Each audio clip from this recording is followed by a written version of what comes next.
This video is about resistance and resistivity. These are the definitions of each. I'm going to go through both with a quick example for each.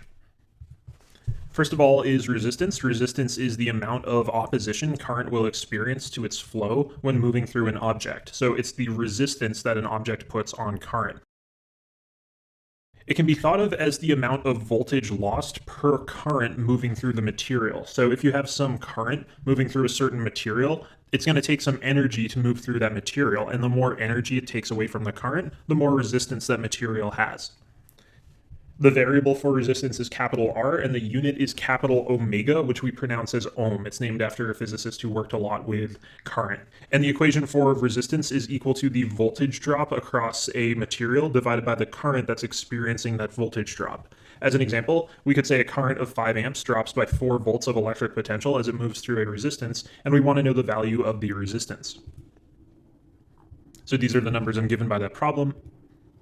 And I'm going to imagine that, again, this current is moving through this material and it drops by 4 volts. And so as a result, I can see that the resistance here is 4 volts over 5 amps, which means that it is 0.8 ohms. That's how we would say that.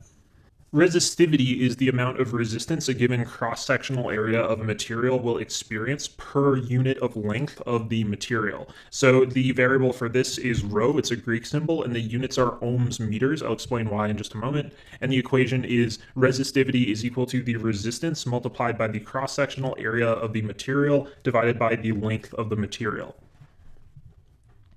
So the reason why this unit works, you can see on the bottom there, that if I just plug in the units for each variable, they cancel out and become ohm meters.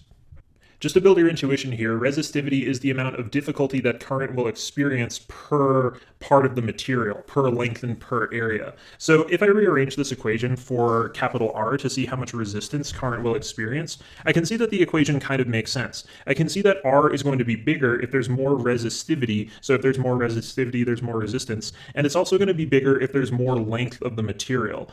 And it's actually going to be smaller if the area of the material gets bigger because that area is in the denominator.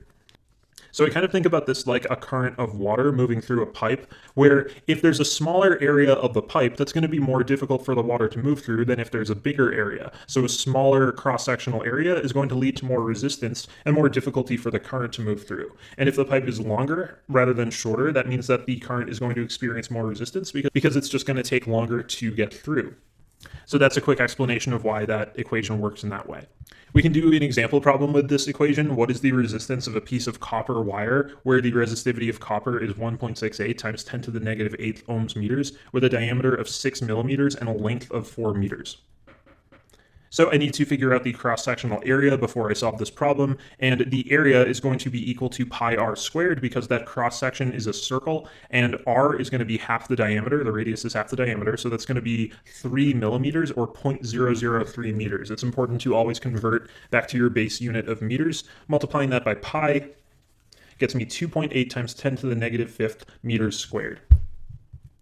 And because the resistivity is this number, I can plug this in with the length of 4 meters, and I'm trying to find R, so I just plug this into that rearranged equation for R, and I get a resistance of 0.0024 ohms.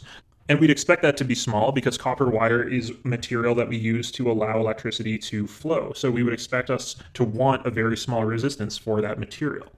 And that's what you have to know about resistance and resistivity.